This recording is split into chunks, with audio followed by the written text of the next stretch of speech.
2024-এর এই পৃথিবীতে অনেক সুন্দর সুন্দর কথা বলা ফ্যাশনের ব্যাপার।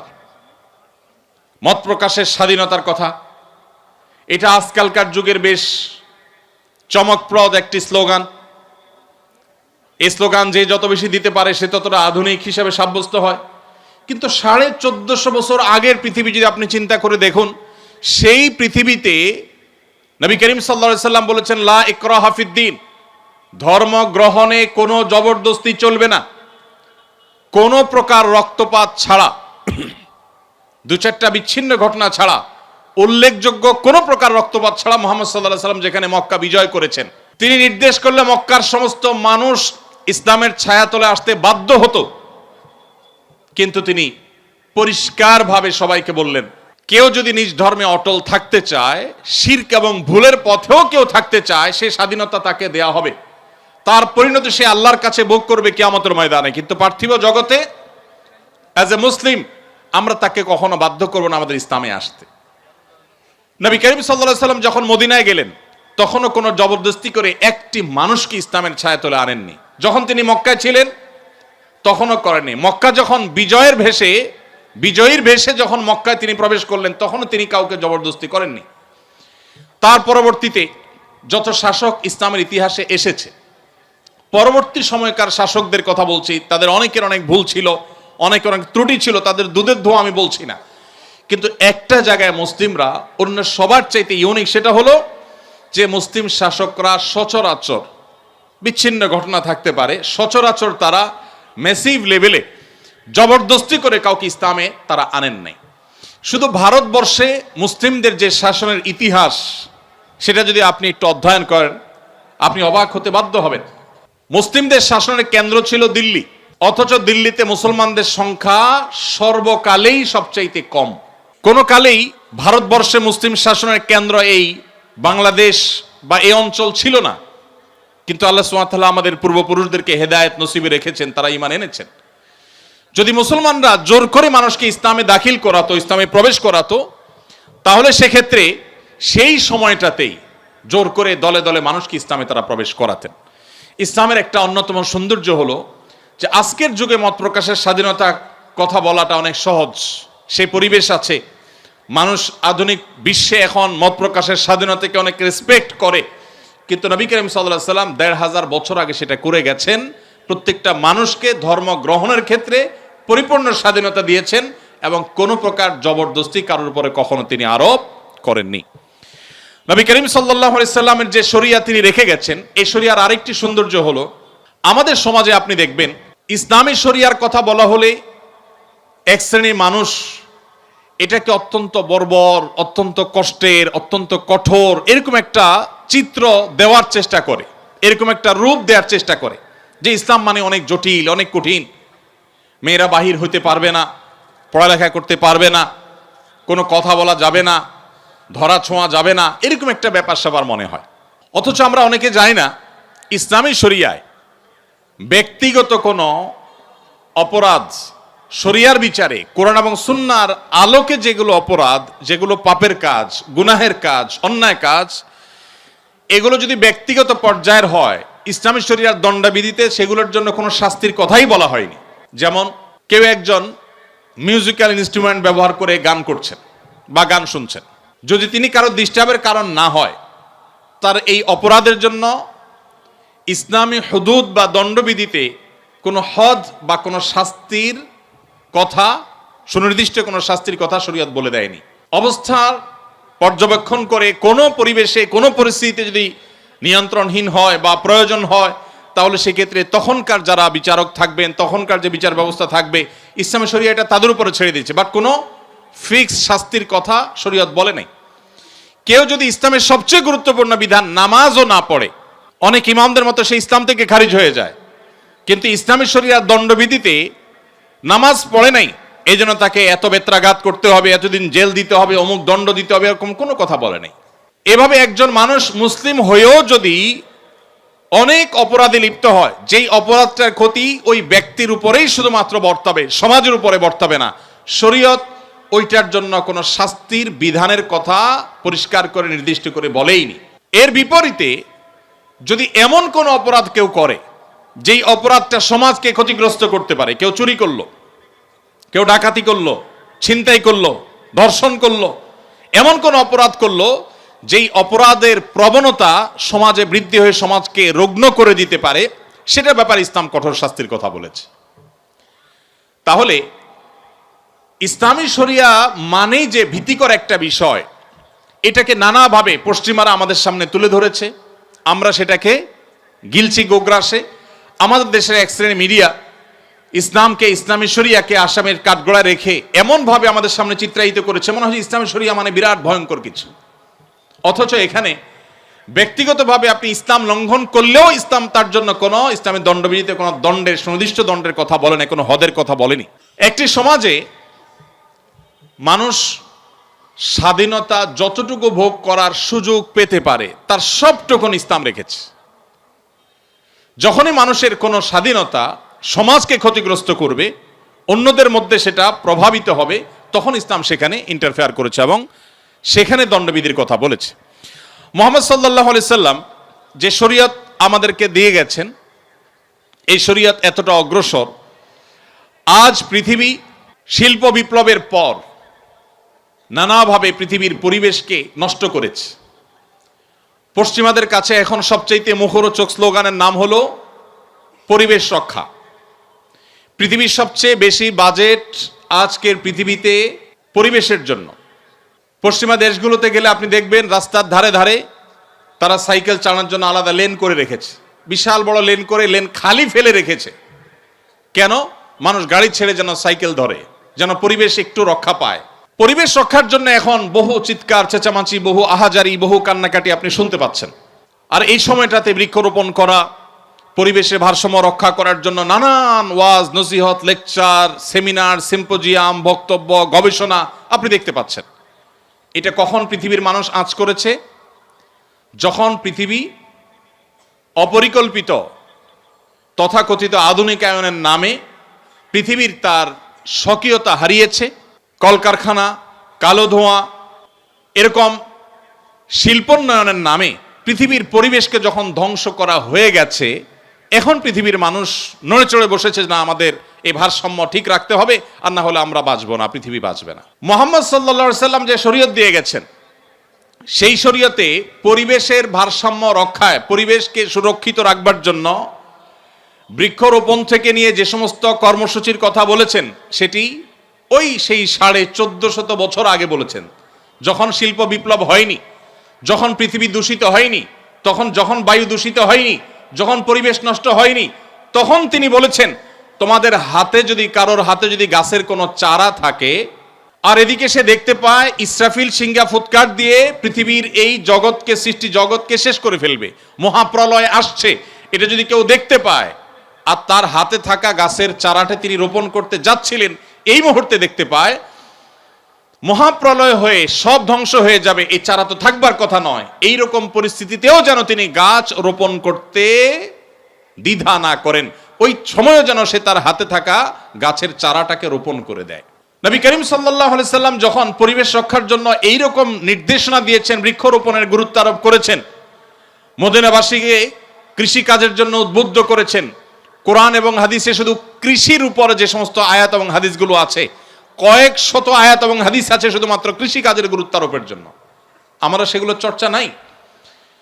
তখন পৃথিবীর আজকের মতো এরকম পরিবেশের ভারসাম্য হারায়নি, তখন পৃথিবীকে এভাবে নষ্ট করা হয়নি, পৃথিবীর পরিবেশ খারাপ হয়নি। সেই সময় নবী করিম সাল্লাল্লাহু আলাইহি সাল্লাম যে সলিউশন দিয়ে গেছেন, এখন বিশ্ববাসী সেটার গুরুত্ব অনুভব করছে।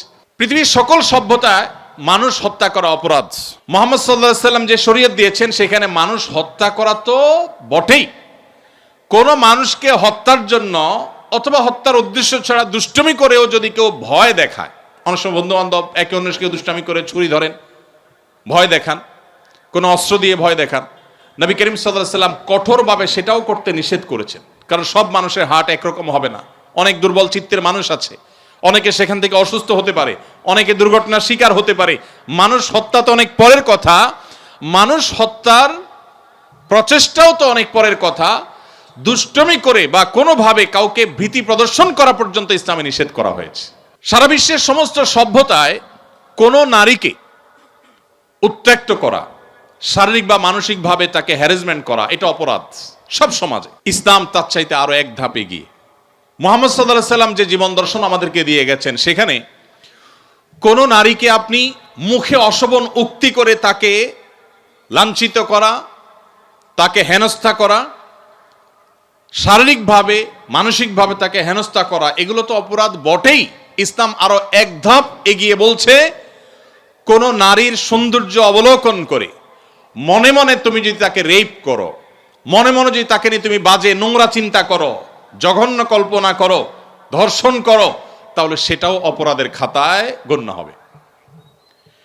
পৃথিবী যেটাকে অপরাধ মনে করে না, একজন নারী তার সৌন্দর্য দেখে মনে মনে আপনি বাজে চিন্তা করলেন, মনে মনে খারাপ চিন্তা করলেন, আপনি কল্পনা এবং জল্পনার জগতে আপনি তাকে ধর্ষণ করলেন।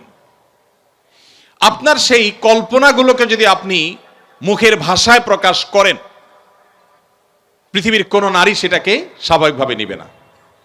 যত উদারতার কথা বলেন, কোন অমুসলিম নারীও এটাকে কখনো স্বাভাবিকভাবে নিবে না। আপনি যেটা মনের কল্পনার জগতে তাকে নিয়ে ভাবছেন, সে নোংরা কথাটা যদি মুখে প্রকাশ করেন, আপনাকে সুযোগ পেলে সে জুতাপিটা করবে। তার সেই অধিকার, এই যে মনে মনেও কেউ তাকে নিয়ে বাজে চিন্তা করতে পারবে না, এটা পৃথিবীর কোন সভ্যতা সংরক্ষণ করে নাই, ইসলাম সংরক্ষণ করেছে। কিভাবে ইসলাম সংরক্ষণ করেছে?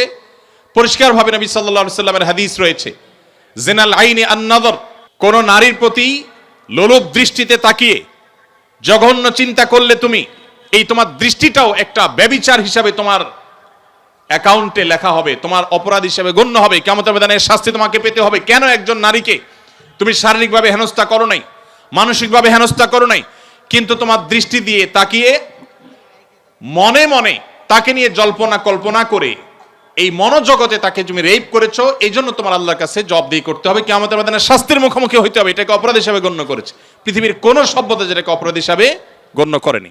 ভাইরা আমার, বিচার বহির্ভূত হত্যা পৃথিবীর সকল সভ্যতায় খারাপ কাজ। সব সমাজ এটাকে খারাপ মনে করে যে বিচার বহির্ভূত হত্যা করা যাবে না, যে কোনো মানুষের বিচার পাওয়ার অধিকার আছে। নবী করিম সাল্লাল্লাহু আলাইহি সাল্লামের সামনে সেই 1450 বছর আগের বাস্তবতা, বারবার আমি এই শব্দটি বলছি, কারণ আমরা নবী করিম সাল্লাল্লাহু আলাইহি সাল্লাম বা মুহাম্মদ সাল্লাল্লাহু আলাইহি সাল্লামকে যদি মূল্যায়ন করতে হয় আজকের পার্সপেক্টিভে, 2024-এর পৃথিবীর সাথে যদি আপনি তুলনা করেন, সেই তুলনাটা যথার্থ হবে না। আজকের পৃথিবীতে মানবাধিকারের কথা বলা এটা একটা ফ্যাশনের ব্যাপার, আমি সবসময় বলার চেষ্টা করি। এখন আপনি যত বেশি অধিকার বলবেন, অধিকার যত বেশি কপচাবেন, তত বেশি বাহবা পাবেন যে লোকটা অনেক সচেতন, এ লোকটা অনেক আধুনিক, অনেক স্মার্ট। আপনাকে পৃথিবীর বিভিন্ন মোড়ল দেশের এম্বাসিগুলো ডেকে ডেকে আপনাকে অনেক প্রজেক্ট দিবে, আপনার ফান্ডের অভাব হবে না, কারণ আপনি অধিকার নিয়ে কাজ করছেন, মানবাধিকার কর্মী, আপনি সমাজ কর্মী। এগুলো শুনতে বেশ ভালো শোনা যায়, এগুলো ফ্যাশনের ব্যাপার। 1450 বছর আগের পৃথিবী যখন নিজের সন্তান কন্যা হয়েছে, বাবার সাথে যুদ্ধে যেতে পারবে না, শুধুমাত্র এই কারণে সেই কন্যাকে জীবন্ত পুঁতে ফেলে বাপ পৈশাসিক আনন্দে মেতে উঠত, সেই সমাজের বুকের উপরে দাঁড়িয়ে মুহাম্মদ সাল্লাল্লাহু আলাইহি সাল্লাম বলেছিলেন, তোমাদের কেউ যদি দুটি কন্যা সন্তানের বাবা হয় এবং সে যদি তাদের সাথে সুন্দর আচরণ করে, তাদের কোনো অধিকার নষ্ট না করে, তাদের জন্য জান্নাতের গ্যারান্টি রয়েছে। এটা 1450 বছর আগের ওই বর্বর সমাজের বুকের উপর দাঁড়িয়ে তিনি বলেছিলেন। যে আরাবিয়ানরা তাদের বাইরের মানুষকে, অন্য ভাষার মানুষকে মানুষ মনে করতে 10 বার ভাবত, সেই সমাজের মানুষের বুকের উপরে দাঁড়িয়ে ঐতিহাসিক বিদায় হজের ভাষণে তিনি বলেছিলেন, আলা লা ফাদলা লি আরাবিয়্যিন আলা আজমি ওয়ালা লি আজমিয়্যিন আলা আরবি। মনে রাখবে, কোন আরাবিয়ানের কোন শ্রেষ্ঠত্ব নাই কোন নন আরাবিয়ানের উপরে। একজন কালো রঙের আফ্রিকান মানুষের কোন প্রকার তার উপরে কোন আরাবিয়ান সাদা চামড়ার মানুষের কোনো মর্যাদা নেই। মর্যাদা হবে মানুষের তাকওয়ার ভিত্তিতে, মানুষের মানসিকতার ভিত্তিতে, কর্মের ভিত্তিতে।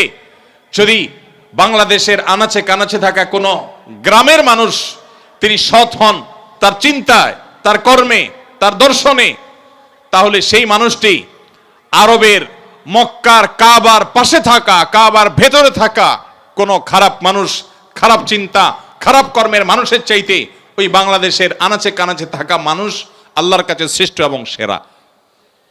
ইসলাম সেই কথা বলেছে। আজ পৃথিবীর যে সমস্ত দেশের মানুষরা আমাদেরকে সভ্যতা শিখায়, যারা আমাদেরকে অধিকারের সবক দেয়, মুসলমানের সন্তান জানে না সে বাঘের বাচ্চা, তাদের কাছ থেকে সবক নেওয়ার প্রয়োজন নেই। তাদের 14 গোষ্ঠীর জন্মের শত শত হাজার বছর আগে আমাদেরকে ইসলাম সেই সুমহান জীবন দর্শন দিয়ে গেছে, যখন তারা সেগুলোর কথা কল্পনাও করে নেই। দুর্ভাগ্য আমাদের, আজ আমাদের সেই ইসলাম কোরআনে আছে, আমাদের ইসলাম হাদিসে আছে, সেই ইসলাম আমাদের জীবনে নেই, আমাদের সমাজে নেই, আমাদের পরিবারে নেই, আমাদের রাষ্ট্রে নেই। এটাই হলো আমাদের দুর্ভাগ্যের বিষয়। সেজন্য আজ শেয়ালের বাচ্চারা বাঘের বাচ্চাকে মানবতা শিখায়। ভাইরা আমার, পৃথিবীর সে সমস্ত অঞ্চলে মানুষেরা আমাদেরকে সংখ্যালঘুদের অধিকারের কথা বলে, যে সমস্ত দেশে এখনো মুসলমানরা ঝেড়ে কাশতে পারে না। 2024-এর এই পৃথিবীতে আপনি যদি পৃথিবী ঘুরেন, আপনি দেখবেন একটা রুম ভাড়া করে মুসলমানরা নামাজ পড়বে, পারমিশন নাই। আমি কোনো দেশের নাম উল্লেখ করতে চাই না। তাদের ক্রিসমাস ডে উপলক্ষে আপনি দেখবেন সকল শিক্ষা প্রতিষ্ঠানের স্টুডেন্টরা বর্ণিল লাল কালারে তারা সুসজ্জিত হয়ে ওই দিন শিক্ষা প্রতিষ্ঠানে যাচ্ছে, আনন্দ করছে, উৎসব করছে, ফুর্তি করছে, সেটাতে তাদের কোনো অসুবিধা হয় না। কিন্তু আমরা মুসলমানরা যখন ওতে ওড়না পড়ি, তখন তাদের জাত চলে যায়। ভাইরা আমার, নারী অধিকারের কথা বলা তো এখন ফ্যাশনের ব্যাপার, এটা বলা তো এখন সেফ জোনে থাকার ব্যাপার। আপনি যত বেশি নারী অধিকার নিয়ে কপচাবেন, তত বেশি ওই যে বিদেশি এম্বাসিগুলো এসে আপনাকে সেদে সেদে প্রজেক্ট দিয়ে যাবে, পত্রিকাগুলো আপনাকে কাভারেজ দিবে। মুহাম্মদ সাল্লাল্লাহু আলাইহি সাল্লাম যখন নারী মুক্তির জন্য কাজ করেছেন, তখন পৃথিবীতে বাহবা দেওয়ার কেউ ছিল না। গোটা সমাজের বিপরীতে একা দাঁড়িয়ে, ওই সমাজের বুকের উপরে দাঁড়িয়ে নারী অধিকারের ওয়াজ করেন নাই, নারী অধিকারকে প্রতিষ্ঠা করে দিয়ে গেছেন। বেলালে হাবশী রাদিয়াল্লাহু তাআলা আনহু ছিলেন বাহিরের মানুষ, মক্কার না, মদিনার না, বাহির থেকে আসা। আবার গায়ের রং ছিল ব্ল্যাক, কালো। আবার ছিলেন কৃতদাস। মক্কার মানুষদের যে ইগো এখনো আছে, আরবিয়ানদের যে ইগো, আর সে আমলে তো আরো বেশি ছিল। তাদের সে যে ইগোর কারণে একাধারে একটা মানুষ বহিরাগত, আরেক দেশের মানুষ ভিনদেশী, আবার তার গায়ের রং ভিন্ন, ব্ল্যাক, আবার তিনি কৃতদাস ছিলেন। এতগুলো বিষয় থাকার পর তখনকার আরবের মানুষদের ঘৃণা করার জন্য যেখানে যথেষ্ট ছিল, সেই ব্যক্তিকে মুহাম্মদ সাল্লাল্লাহু আলাইহি সাল্লাম তার মুয়াজ্জিন নিয়োগ দিলেন। আজ পৃথিবীতে যারা আপনাকে মানবতার সবক দেয়, তাদের দেশে এখনো সাদা আর কালো মারামারি হয়, এখনো তারা বৈষম্যের মধ্যে আছে। মুসলমান আজ তার ইসলাম নিয়ে দ্বিধায় পড়ে গেছে, সন্দিহান হয়ে গেছে। কারণ সে পড়াশোনা করে মুসলমান না, সে ওয়াজ শুনে মুসলমান, সে জন্মসূত্রে মুসলমান, সে মুসলমান বাই চয়েস না, সে পড়াশোনা করে মুসলমান না। আপনারা শিক্ষিত মানুষ, আপনারা জাতির বিবেক, আপনারা আগামীর বাংলাদেশ, আপনারাই আমাদেরকে নতুন বাংলাদেশ উপহার দিয়েছেন, আপনারাই আমাদেরকে স্বপ্ন দেখিয়েছেন। আমি আপনাদেরকে আজ এই সিরাত মাহফিলের মাধ্যমে উদাত্ত আহ্বান রাখতে চাই, আসুন জন্মসূত্রে মুসলমান নয়, ইসলামকে জানার চেষ্টা করি, পড়ার চেষ্টা করি। কোরআনটা খুলুন, সিরাতের বই একবারের জন্য জীবনে পড়ুন। আমি আবারও আল্লাহর উপরে ভরসা রেখে শপথ করে বলতে পারি, আপনি মুসলিম হিসাবে আপনার ইসলামের প্রতিটা বিধানকে আপনি এনজয় করবেন, আপনি তৃপ্তির সাথে প্রত্যেকটা বিধান পালন করবেন। আপনার কাছে নামাজ বোঝা মনে হবে না, আপনার কাছে ইসলাম পালনটাকে বোঝা মনে হবে না, এটা ধর্মের চাপিয়ে দেওয়া কোনো বিষয় মনে হবে না। এটা আপনার জীবনের সবচেয়ে প্রয়োজনীয় পার্ট আপনার মনে হবে যদি আপনি ইসলামটাকে বোঝার চেষ্টা করেন। আল্লাহ তাআলা আমাদের সবাইকে সেই তৌফিক দান করুন। প্রিয় নবী সাল্লাল্লাহু আলাইহি সাল্লাম যে শরীয়ত আমাদের সামনে উপস্থাপন করে গেছেন, তার এই শরিয়ার যে সৌন্দর্য আছে, সেগুলো নিয়ে আলোকপাত অনেক দীর্ঘ সময় নিয়ে করা যাবে। আমরা শুধু মোটা দাগে একটি বিষয় বলি, মুহাম্মদ সাল্লাল্লাহু আলাইহি সাল্লাম পৃথিবীকে কি দিয়ে গেছে। বিশেষ করে বিজ্ঞানের এই পৃথিবীতে, আপনারা সবাই সায়েন্সের ছাত্র, বিজ্ঞান মানুষের জীবন মানকে অনেক সহজ করেছে, উন্নত করেছে, অনেক কিছু দিয়েছে। বস্তুবাদের জোয়ারের এই জয় জয়কার যখন চলছে গোটা বিশ্বে, নীতি নৈতিকতা বা আদর্শ মানুষের জীবনে যখন খুবই গুরুত্বহীন একটি বিষয়, এই সময়টাতে আমাদের কাছে জাগতিক জীবনের সৌন্দর্য, জাগতিক জীবন কতটা সহজ হলো এই বিষয়টা অনেক গুরুত্বপূর্ণ। এবং সেই কারণে মুহাম্মদ সাল্লাল্লাহু আলাইহি ওয়াসাল্লাম পৃথিবীতে বিজ্ঞানের কোন থিওরি আবিষ্কার করে গেছেন, মানুষের জীবনমান উন্নয়ন করার ক্ষেত্রে তার কি ভূমিকা ছিল, এরকম বিষয় আসগুলোকে আমরা উপস্থাপন করে তাকে অন্যদের সাথে আমরা তুলনা বা কম্পেয়ার করার চেষ্টা করি। অথচ মুহাম্মদ সাল্লাল্লাহু আলাইহি ওয়াসাল্লাম বিশ্ববাসীকে যা দিয়ে গেছেন, তার অনুসারীরা মুসলিম শাসকগণ, সোনালী যুগের স্বর্ণ মানবগণ, বিশেষ করে খোলাফা রাশেদা সহ তৎপরবর্তী যে মহান ব্যক্তিত্বগণ ছিলেন, তারা বিশ্বকে কি দিয়ে গেছে সেটার মূল্য কতখানি, এটা কোনো সংক্ষিপ্ত সময়ের বক্তব্য দিয়ে আসলে অনুধাবন করা সম্ভব নয়। আমি একটি বই রেকমেন্ড করতে চাই, যদি আপনাদের হাতে সময় থাকে।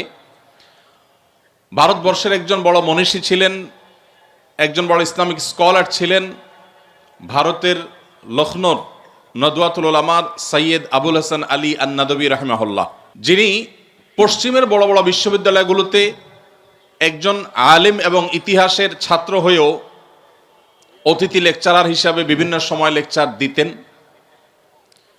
মুসলিম বিশ্বের নোবেল খ্যাত বাদশাহ ফয়সাল অ্যাওয়ার্ড পাওয়া ভারতবর্ষের কয়েকজন ক্ষণজন্মা মনীষীদের একজন ছিলেন। তাঁর লেখা একটা বই মাযা খাসির আল আলাম বিইনহিতাতিল মুসলিমিন, বইটি তিনি আরবিতে লিখেছেন।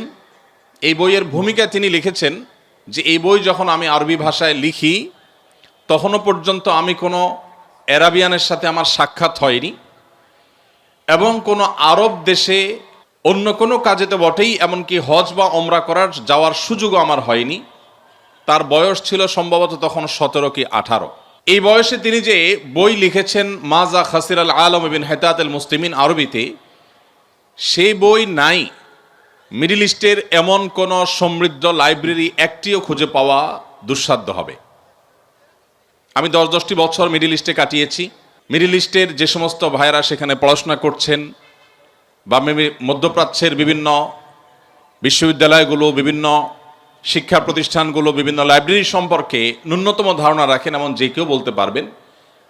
সংক্ষেপে তাকে আলিমিয়া নদবী বলা হয়। আলিমিয়া নদবীর এই বইটি নেই, এরকম কোনো লাইব্রেরি সেখানে খুঁজে পাওয়া কঠিন হবে। খোদ সৌদি আরবের একাধিক মিনিস্ট্রি সরকারি খরচে, আরও বহু আগের কথা বলেছি, প্রতিযোগিতা করে ওয়াজারাতুস সাকাফাত ওয়াল ইলাম সংস্কৃতি বিষয়ক মন্ত্রণালয়, ওয়াজারাতুশ শুউনুল ইসলামিয়া ধর্ম বিষয়ক মন্ত্রণালয়, ইসলামিক অ্যাফেয়ার্স বিষয়ক মন্ত্রণালয়, একাধিক মিনিস্ট্রি প্রতিযোগিতা করে তার এই বই লক্ষ লক্ষ কপি প্রিন্ট করে বিতরণ করেছে। এটি অতীতের কথা বলছি আমি, বর্তমানের কথা নয়। সৈয়দ আবুল হাসান আলী নদভী রহমতুল্লাহ আলাইহি তার এই বইয়ে প্রমাণ করেছেন, পৃথিবীর চালকের আসনে যখন মুসলমানরা ছিল তখন পৃথিবী কি পেয়েছে, আর আজ পৃথিবীর চালকের আসনে মুসলমানরা নেই তাতে পৃথিবী কি হারিয়েছে। এটাই হলো তার আলোচনার টপিক এই বইয়ের। এই বইটি বাংলা অনুবাদ হয়েছে, ইসলামী ফাউন্ডেশন থেকে অনুবাদ করা হয়েছে। আবু সাইদ মোহাম্মদ ওমর আলী ইসলামী ফাউন্ডেশন একজন পরিচালক ছিলেন, এই অঞ্চলেরই মানুষ, চুয়াডাঙ্গার মানুষ, তিনি অনুবাদ করেছেন। মাওলানা আবু তাহের মেজবাহ অনুবাদ করেছেন, আরও একাধিক মানুষ অনুবাদ করেছেন। এই বইটি বাংলা অনুবাদ হয়ে গেছে, ইংলিশে বিভিন্ন ভাষায় আছে। আপনি মুসলমানের সন্তান হিসেবে এই বইটি যদি একবার পড়েন, আমার বিশ্বাস যে ইসলামের সোনালী যুগের স্বর্ণ মানবদের যে অবদান মানব জাতির প্রতি ছিল সে সম্পর্কে আপনি কিঞ্চিত হলেও ধারণা পাবেন। আমাদের দুর্ভাগ্যের বিষয় হলো, আমরা সাবকন্টিনেন্টের মুসলমানরা বিশেষ করে আমরা শুনে শুনে মুসলমান হতে অনেক বেশি পছন্দ করি, স্বাচ্ছন্দ্য বোধ করি। আমরা ঘন্টাকে ঘন্টা ওয়াজ শুনতে খুব পছন্দ করি। পছন্দের বক্তার বক্তব্য 2-3 ঘন্টা 4 ঘন্টা শুনতে আমাদের কষ্ট হয় না। রাত 12টা-1টা পর্যন্ত এদেশে বহু ওয়াজ মাহফিল হয়, কিন্তু 1 ঘন্টার জন্য আমরা কোনো গুরুত্বপূর্ণ বই পড়ার সময় বেশিরভাগ ক্ষেত্রে বের করতে পারি না। আমার সামনে আপনারা যারা উপবিষ্ট আছেন, আমি আমার সময়ত শিক্ষার্থীবৃন্দদেরকে বলছি, আপনাদের এই বয়সে ছাত্র জীবনে অবসর সময় আপনারা চাইলে একটু সময় বের করতে পারেন। আমি শুধু আজ এই সিরাত সেমিনারের মাধ্যমে আপনাদেরকে উদাত্ত আহ্বান রেখে যেতে চাই, আপনার জীবনে একটি বারের জন্য হলেও পুরো কোরআনে কারিমের শুরু থেকে শেষ পর্যন্ত বুঝে বুঝে পড়ার চেষ্টা করবেন। নবী করিম সাল্লাল্লাহু আলাইহি সাল্লামের জীবনী যে কোনো একটা জীবনী গ্রন্থ, এটা শুরু থেকে শেষ পর্যন্ত কমপক্ষে একবার পড়ার চেষ্টা করবেন। এই দুটি কাজ করবার পর আপনি মুসলিম হিসেবে এই দুটি পাঠের আগের আপনার যে অবস্থান এবং তার পরের যে অবস্থান, এই দুটির মধ্যে আকাশ এবং পাতাল পার্থক্য আপনি নিজে অনুভব করতে পারবেন। আমরা সেই ধর্মের অনুসারী যেই ধর্ম 1450 বছর আগে আমাদেরকে নির্দেশ করেছে। প্রথম নির্দেশ, ইকরা বিসমি রাব্বিকাল্লাযী খালাক, পড়ো তোমার প্রভুর নামে যিনি তোমাকে সৃষ্টি করেছেন, তার নামে তুমি পড়ো। আল্লাহ সুবহানাহু ওয়া তাআলা গোটা কোরআন জুড়ে বহু আদেশ করেছেন, বহু নিষেধ করেছেন, বহু দৃষ্টান্ত উপস্থাপন করেছেন, বহু ইতিহাস পর্যালোচনা করেছেন, কিন্তু পুরো কোরআন জুড়ে যত আদেশ নিষেধই থাকুক না কেন, প্রথম আদেশ আল্লাহ করেছেন পড়ো। এই যে পড়ার নির্দেশ, জ্ঞান অর্জন করবার নির্দেশ আল্লাহ সুবহানাহু ওয়া তাআলা প্রথম করেছেন, এটি 2024 সালের ঘটনা নয়। এটি আজ থেকে প্রায় 1500 বছর আগের ঘটনা। 1500 বছর আগের পৃথিবী যদি আমরা একটু কল্পনা করি, তাহলে আমাদের স্মৃতিপটে কি ভাসতে পারে? আমরা আমাদের দেশের প্রেক্ষাপটে যদি বলি, সম্মানিত শিক্ষকবৃন্দ বা যারা সিনিয়র আছেন, 40 বা 50+ যাদের এইজ হয়ে গেছে, তারা বলতে পারবেন যে আমাদের এই দেশেও 20-30 বছর আগেও গ্রামাঞ্চলে অনেক মানুষ ছিল, ছেলে মেয়েদেরকে বলতো এত পড়ালেখা করে কি হবে, খেতে যায় কাজ করো। এখন এমন একটা সময় এসেছে, একজন খেটে খাওয়া দিনমজুর ভাই তিনিও তার ছেলে মেয়েকে জ্ঞান অর্জন করাবার, পড়ালেখা করাবার গুরুত্ব তিনি বুঝেন। এই যদি হয় 20-30 বা 40 বছর আগের বাংলাদেশের কথা, তাহলে 1500 বছর আগের পৃথিবীর অবস্থা কেমন ছিল? সেই সমাজের বুকের উপর দাঁড়িয়ে মুহাম্মদ সাল্লাল্লাহু আলাইহি সাল্লাম উচ্চারণ করেছিলেন প্রথম নির্দেশ আল্লাহর পক্ষ থেকে পাওয়া ওয়াহি, ইকরা বিসমি রাব্বিকাল্লাযী খালাক। আজ পৃথিবীর এই চাকচিক্য দেখে যে সমস্ত মুসলিম ভাইয়েরা আমার ইসলাম নিয়ে হীনম্মন্যতায় ভুগছেন, যাদের মধ্যে এই সংশয় কাজ করছে যে আসলে আমরা মুসলমানরা পৃথিবীর জন্য কি করলাম? ইউরোপিয়ানরা আমাদেরকে সব দিয়েছে, পশ্চিমারা আমাদেরকে জীবনমানকে উন্নত করেছে, তাদের গবেষণা, তাদের থিওরি, তাদের জ্ঞান বিজ্ঞান, তাদের টেকনোলজি, তাদের শিল্প, এসব কিছু দ্বারা আমরা উপকৃত হচ্ছি। অ্যাজ এ মুসলিম আমার পূর্বপুরুষরা পৃথিবীকে কি দিয়ে গেছে, এটা নিয়ে দীর্ঘ আলোচনা করবার সুযোগ নেই। আমি শুধুমাত্র রেকমেন্ড করলাম, যদি সুযোগ থাকে, মুসলমানদের পতনে বিশ্ব কি হারালো বইটির অনুবাদ, আর আরবি নাম, মূল বইয়ের নাম হলো মাজা খাসিরাল আল বিন হায়াতাতুল মুসলিমিন। বিভিন্ন ভাষায় অনুবাদ হয়েছে, বাংলায় একাধিক পণ্ডিত ব্যক্তি অনুবাদ করেছেন। তো এই বইটি আপনি পড়লে আপনার এই প্রশ্নের উত্তর পেয়ে যাবেন।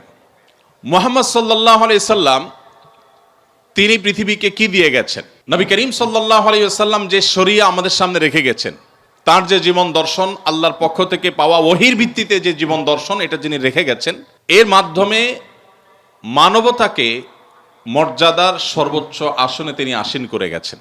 কিভাবে? আপনারা জানেন, নবী করিম সাল্লাল্লাহু আলাইহি সাল্লামের আবির্ভাবের পূর্বে তখনকার আরবে মানুষের দাস ছিল। মানুষ নিজের হাতে প্রতিমা তৈরি করে তাকে পুজো করত। নবী করিম সাল্লাল্লাহু আলাইহি সাল্লামের বিভিন্ন হাদিস যদি আপনি পাঠ করেন, আপনি দেখবেন তিনি মানুষকে দুই ভাগে ভাগ করেছেন।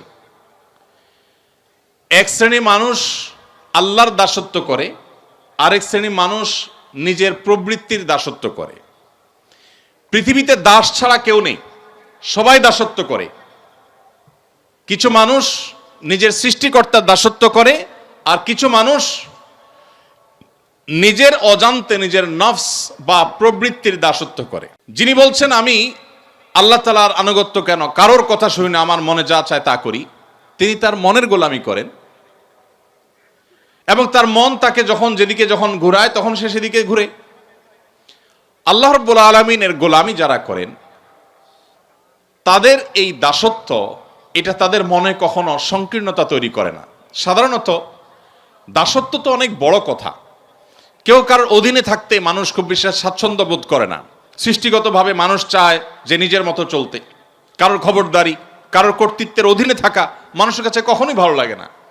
কিন্তু আল্লাহ রাব্বুল আলামিনের দাসত্ব, এটা যদি কেউ প্রকৃত অর্থে অবলম্বন করে থাকে, এটার এক্সারসাইজ যদি কেউ করে, এটার চর্চা যদি কেউ করে, তাহলে এই লোক আল্লাহর দাসত্ব করেও মানসিক যে প্রশান্তি এবং সুখ অনুভব করে, পৃথিবীর তথাকথিত মুক্তমনা, কোন ধর্মের অনুসরণ ছাড়া, সৃষ্টিকর্তার বিশ্বাস থেকে মুক্ত থেকে পৃথিবীতে মানুষ কখনো এতটা মানসিক সুখ বা শান্তি পেতে পারে না।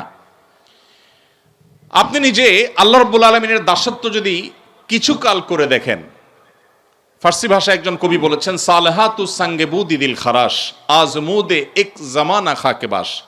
বহুকাল তো আপনি পাথর হয়েছিলেন, মনে যা চেয়েছে তা করে বহুকাল বেরিয়েছেন, কিছু কালের জন্য পরীক্ষা করে হলেও একটু মাটি হয়ে দেখুন, আল্লাহ সুবহানাহু ওয়া তাআলার গোলামি এবং দাসত্বকে অবলম্বন করে দেখুন।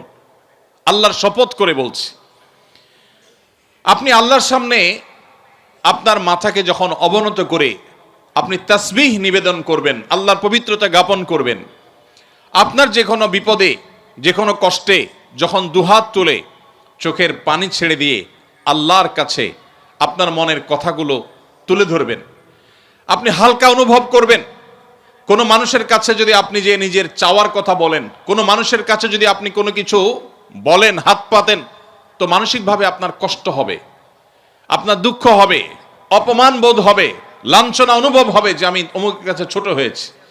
কিন্তু আপনি আপনার সৃষ্টিকর্তাকে যদি কখনো সেজদা নিবেদন করে থাকেন, আপনি যদি কখনো আল্লাহর শানে সেজদা দিয়ে তার পবিত্রতা জ্ঞাপন করেন, পুরো অস্তিত্বকে যদি আপনি বিলীন করে দিয়ে থাকেন, আপনার এই জীবনে সবচেয়ে সুখে কাটা মুহূর্তগুলোর মধ্যে একটি অনুভব করবেন সেই পবিত্র সিজদাকে। ভাইরা আমার, এখানে অলৌকিক, অদৃশ্য এবং অবর্ণনীয় এক সুখ আল্লাহ সুবহানাহু ওয়া তাআলা রেখেছেন শুধু আল্লাহর গোলামি এবং দাসত্বের মধ্যে, যেটা মানুষ খেয়াল খুশি মতো চলে তার জীবনে কখনো অর্জন করতে পারে না।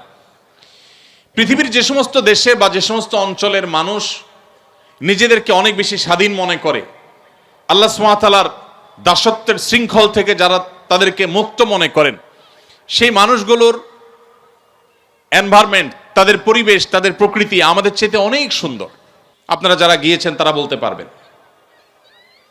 ইউরোপের সে সমস্ত দেশগুলো মনে হবে ছবির মতো, গোটা দেশ লেক আর রং বেরঙের গাছে পরিপূর্ণ, মনে হবে যে সেই জান্নাতের যে বিবরণ শুনেছি দুনিয়াতে তার একটা নমুনা, যেন এত চমৎকার প্রকৃতি।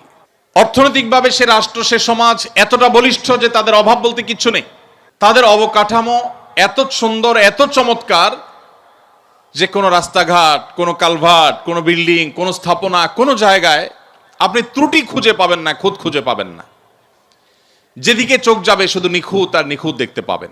এত ডিসিপ্লিন, এত শৃঙ্খলা, মুগ্ধ হওয়ার মতো সব কিছু সেখানে আছে। এবং প্রতি বছর একবার করে বিশ্বের সুখী দেশের তালিকা হয়, সে তালিকায় তারা শীর্ষে থাকে। 1, 2, 3, 4, 5, 6 সব তাদের দখলে থাকে, সবচেয়ে সুখী দেশ। ইন্টারেস্টিং বিষয় হলো, সবচেয়ে সুন্দর অবকাঠামো, সবচেয়ে সুন্দর প্রকৃতি, সবচাইতে অর্থনৈতিকভাবে বলিষ্ঠ দেশ, অপরাধ প্রবণতা সবচেয়ে কম, সবচেয়ে ডিসিপ্লিন এবং সুশৃঙ্খলার দেশ, এমনকি সুখী দেশের তালিকায় শীর্ষে থাকা দেশগুলো, সেগুলোতে আপনি যদি খোঁজ খবর নেন, একটু গুগল করে দেখেন, আপনি দেখবেন আত্মহত্যার প্রবণতা পৃথিবীর সবচাইতে বেশি। অথচ আফ্রিকাতে আপনি মুসলিমদের দেখবেন মাসকে মাস খাবার পাচ্ছে না। তাদের দেশের মাটির নিচে থাকা খনিজ সম্পদ পৃথিবীর মোড়ল দেশগুলো লুণ্ঠন করছে শান্তি রক্ষার নামে, যেটা ওপেন সিক্রেট, আপনারা সবাই জানেন। শান্তি রক্ষার নামে ওই আফ্রিকার গরিব মুসলিম দেশগুলোর খনিজ সম্পদগুলো লুট করছে পৃথিবীর মোড়লরা, যারা আমাদেরকে সকাল বিকাল মানবতার জিকির আর ফিকির শোনায়, সবক শোনায়, যাদের দেখে আমরা মুগ্ধ হই, যাদের দেখে আমরা অবাক হই, তাদের মতো হওয়ার জন্য আমরা লালায়িত থাকি। সেই ভদ্রবেশী মানুষগুলো আফ্রিকার ওই সমস্ত দেশগুলোকে লুটে পুটে খাচ্ছে, যেটা ওপেন সিক্রেট, আজকের পৃথিবীতে জানে না এমন মানুষ পাওয়া কঠিন। ভাইরা আমার, ওই মানুষগুলোর সবই আছে, পৃথিবীর মোড়লগিরি, মাতবরি সবই তাদের কাছে আছে, কিন্তু মানসিক শান্তি নাই। আফ্রিকার ওই গরিব অঞ্চলের মুসলমানদেরকে আপনি দেখবেন মানসিকভাবে তারা অনেক বেশি শান্তিতে আছে, তাদের মধ্যে আত্মহত্যার প্রবণতা অনেক কম। এমনকি আমাদের মতো এরকম গরিব দেশ, যে দেশটির হাজারটা সমালোচনা করার দিক পাবেন আপনি, অথচ আমাদের এই প্রিয় স্বদেশেও আপনি তাদের মতো আত্মহত্যার প্রবণতা দেখবেন না। আপনি যদি জাপানে, কোরিয়াতে যান, পৃথিবীর সবচেয়ে সভ্য ভদ্র মানুষ বলা হয় জাপানিজদেরকে, কোরিয়ানদেরকে, তাদেরও একই অবস্থা, এত সুন্দর নেচার, সব কিছু সুন্দর, কিন্তু কেউ বাঁচতে চায় না, মানসিক সুখ নাই। তাদের জীবন তারা কতটা উপভোগ করতে পারছেন, এটা নিয়ে আপনি যদি একটু উন্মুক্ত মনে স্টাডি করেন, আপনার কাছে দিন আলো মতো পরিষ্কার হয়ে যাবে। মুহাম্মদ সাল্লাল্লাহু আলাইহি সাল্লাম যে কাজটি করেছেন সেটি হলো পৃথিবীর মানুষকে আল্লাহর গোলামি এবং দাসত্বের পথে এনে রেখে গেছেন। আর আল্লাহর দাসত্ব করা মানুষ আর কারোর দাসত্ব করে না। তার চাইতে স্বাধীন আর কেউ হয় না, তার চাইতে শান্তিতে আর কেউ থাকে না, তার চাইতে মানসিক সুখ আর কেউ লাভ করে না। এই জিনিসটি মুহাম্মদ সাল্লাল্লাহু আলাইহি সাল্লাম আমাদেরকে দিয়ে গেছেন।